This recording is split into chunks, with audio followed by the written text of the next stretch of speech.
আজকে মুসলমান, আমি এটা আপনাদের কাছে মা বোনদের কাছে বললাম, কুরবানি একজন মহিলার কাছে জিলহজ মাসের 10 তারিখ, মানে যেদিন কুরবানি দেয় ওই দিনটারই জিলহজের 10 তারিখ করে।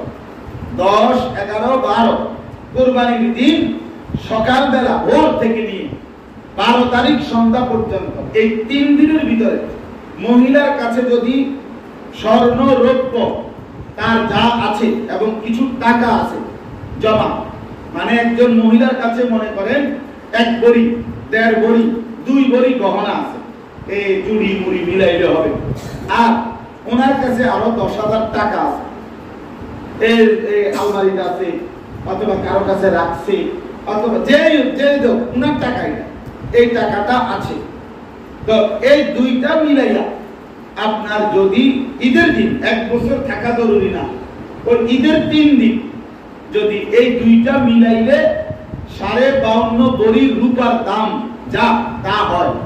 1 ভরি রূপার দাম, আমি কালকেও জিজ্ঞেস করছি আমার পরিচিত জুয়েলার্স ওয়ালে, রূপার ভরি এখন 1350 টাকা, তাহলে 52.5 ভরি রূপার দাম 71,000 টাকা, 71,000 থেকে একটু কম, 71,000 টাকা। তাহলে 71,000 টাকা যদি স্বর্ণ এবং ওই যে জমা টাকা এই দুইটা মিলাইয়া হয়, তাহলে এই মহিলার উপরে নিঃসন্দেহে কুরবানি ওয়াজিব। কি পরিমাণ মহিলা কুরবানি দেয় না? 1 ভরি স্বর্ণের দাম এইটাই তো 80,000, 90,000, আর সাথে যদি 1 লাখ টাকা, সাথে যদি আরো 10,000 টাকা অতিরিক্ত, মহিলার টাকা তো অতিরিক্তই, মহিলার কাছে যদি কোনো টাকা থাকে তো এটা অতিরিক্তই, তো এ তো সংসারের খরচের মুকাল্লাফ না, সংসার তো পুরুষেরা চালায়, তাহলে তার টাকাটা তো অতিরিক্ত। এই যে না খাইয়া খাইয়া মহিলারা টাকা জমা, অধিকাংশ মহিলাদের অভ্যাস টাকা জমানোর ক্ষেত্রে এক্সপার্ট, নিজেও খাবে না, কিছুই করবে না, এগুলো এমনি রেখে দিচ্ছে, এমনি রেখে। যাই হোক, ভালো কথা, আপনার টাকা আপনি রাখেন, আমার এটা নিয়ে কোনো আপত্তি নেই, কিন্তু ঈদুল আজহার দিন, কুরবানির দিন, তারপর দিন, তারপর দিন, এর ভিতরে যদি এই স্বর্ণ রৌপ্যের দাম এবং টাকাটা মিলাইয়া শুধু স্বর্ণ টাকা, তাহলেই 71,000 টাকা যদি দাম হয়, তাহলে এই মহিলার উপরে কুরবানি ওয়াজিব নিঃসন্দেহে। কিন্তু আমাদের সমাজে অধিকাংশ মহিলা কুরবানি দেয় না, কুরবানি দেয় না, কুরবানিটাকে নিজেদের একটা পছন্দ বানায় নিচ্ছে, অর্থাৎ তার লাগবে ঠিক আছে দেওয়া, কুরবানি দাও, ভালো না লাগছে তো দেয় না, এটা তো কোনো কথা না, তো হিসাবের বিষয়। যার ছেলে বিদেশ, মনে করেন ছেলেটা বিদেশ থাকে, তো সে সবসময় বাড়িতে টাকা পাঠায়, এখন কুরবানির আগ মুহূর্তে বাড়িতে বাপের মার কাছে 30,000 টাকা পাঠাইছে, বাড়ির টাকা দিছে আর কি, এখন বাপ মার নামে কুরবানি করছে অথবা শুধু বাবার নামে কুরবানি করছে, এখন ছেলেটা তো আপনার এই 71,000 টাকা বা তদুর্ত টাকা তার কাছে আরো আছে, সে তো শুধু এই 30,000 দেয় না, তো বাড়িতে না পাঠাইছে 30,000 টাকা, কিন্তু তার কাছে তো আরো জমা টাকা, ব্যাংকে হোক জমা হোক, তার কাছে তো আছে, তো ওই কারণে ওই ছেলেটার উপরে তো কুরবানি ওয়াজিব। কিন্তু সে যে বাড়িতে টাকা পাঠাইলো, তার বাপের নামে কুরবানি হলো, মার নামে কুরবানি হলো, তো বাপ মার কুরবানি তো আদায় হয়েছে ঠিক আছে, কিন্তু এই ছেলের কুরবানি আদায় হয় নাই, সে টাকা দেওয়ার পরেও যথারীতি পাপী নাফরমানি থেকে যাবে,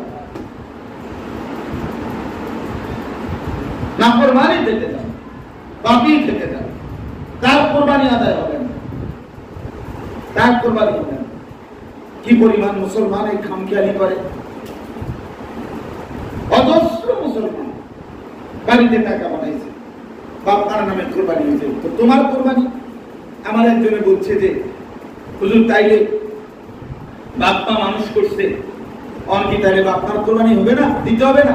তা আমি বললাম, মনে করেন আমার আব্বার একটা লুঙ্গি লাগবে, তো এই কারণে আমি যেহেতু আমার আব্বারে লুঙ্গিটা কিনে দিছি, আমি আমার আর লুঙ্গি বিন্দুনের দরকার নেই, যেহেতু আমি তো আমার আব্বারেই লুঙ্গি কিনে দিছি, এটা কথা হইল? তো আপনি আপনার ছেলেটা তার বাবার জন্য টাকা দিছে, তো এটা তো তার বাবার একটা হক, সন্তানের কাছে, তো সে তো সবসময় দিতে আছে। তো বাকি সব টাকা আগে তো দিলই, এখনো দিচ্ছে, কিন্তু এটার কারণে তার নিজের কোরবানি বাদ যাবে কেন? তার কোরবানি বাদ করবে কেন? এরকম অসংখ্য মানুষ, অসংখ্য।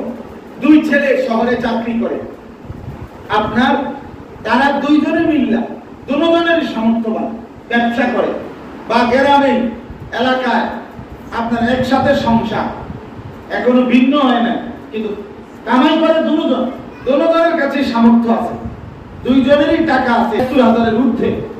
ওই দুজন মিল্লা যেটা একসাথে খায়, বাপ মা দুই ভাইয়ের সংসার মিল্লা, তো দুই ভাই আপনার মিলাইয়া টাকা দিছে বাপের হাতে, এখন বাপের নামে কোরবানি দিল, তো তোমাকে দুইজনের কোরবানি, এতজনের কোরবানি দিয়ে এত গোস্ত খাইবে, তিনজন মানুষের কোরবানি দিলে এতটি গোস্ত করবে কি? এত বড় ফ্রিজ কই, এতগুলো গোস্ত খাইবে কি? গোস্তকে আমরা না খাই নাকি? সারা বছরই তো গোস্ত খাই, একটা ওইলেই তো, এটা কি এরকম ইবাদত? তো ভাবতে তো এরকম, ভাবতে তো এমন যে আমরা একসাথে ভাত খাই, অতএব একজনে দিলে তো এলো কোরবানি, গোস্ত না কত খাও, তো গোস্ত নেই খাও না, এটা গোস্তের ইবাদত শুধু। এই জন্য আমি আপনাদের কাছে অনুরোধ করছি, মা বোনদের কাছে দয়া করে আপনারাও এটা ভাবতে শিখেন। একজন মুসলমান হিসাবে যাকাত, কোরবানি এবং হজ, এই তিনটা অবহেলিত কিছুটা আমাদের কাছে, অনেকটাই আর্থিক। যেহেতু এটা আপনি আলগা দান সদকা বলে, আমি তো সবসময় আল্লাহর রাস্তায় দান করি, যখনই গরিব দুঃখী পাই মানুষের 10 টাকা 50 টাকা 1000 টাকাও দেই, না না, এটা আলাদা বিষয়। আপনি আলগা দান সদকা 1 কোটি টাকা দিলেও আপনার যাকাত আদায় হবে না, কোরবানি আদায় হবে না, হজ আদায় হবে না, সেটা হিসাব করে আদায় করতে হবে, আদায় করতে হবে। এই জন্য মা বোনদের কাছে আমি অনুরোধ করছি, মায়েরা, আপনি দ্বীনের মুকাল্লাফ, শরীয়তের মুকাল্লাফ, অর্থাৎ আপনার উপরেও শরীয়তের হুকুম বিধি বিধান কার্যকর, খামখেয়ালি করলে হবে না। আমি সংসার করি, আমার স্বামী বউ বাচ্চা কাচ্চার জন্য রান্না বান্না করি, আমি এত কিছু আর বুঝবো কিভাবে, আমি এত কিছু আর খুঁজবো কেন? না না, শেষ পর্যন্ত মনে রাখতে হবে, আমরা পুরুষ বলি আর নারী বলি, প্রত্যেকে আলাদা আলাদা কবরে যাবে, আলাদা আলাদা, প্রত্যেকের মুনকার নাকিরের প্রশ্ন আলাদা আলাদা জবাব দিতে হবে, প্রত্যেকের আমল নামা কিয়ামতের ময়দানে আলাদা আলাদা দেওয়া হবে, প্রত্যেকেই আল্লাহ তাআলার সামনে কিয়ামতের ময়দানে একজন একজন করে আসবে। লাকাদ জিতুমুনা কামা খালাকনাকুম আউয়ালা মাররা, আল্লাহ বলেন, ওয়াকুল্লুহুম আতিহি ইয়াওমাল কিয়ামাতি ফারদা, একজন একজন করে আসবে, একজন একজন। মহিলা আসার সময় তার স্বামীকে সঙ্গে আনতে পারবে না, স্বামী আসার সময় তার স্ত্রীকে আল্লাহ তাআলার সামনে আনবে না, তোমারটা তুমি বলো, ওরটাও বলবে। হযরতে আসিয়া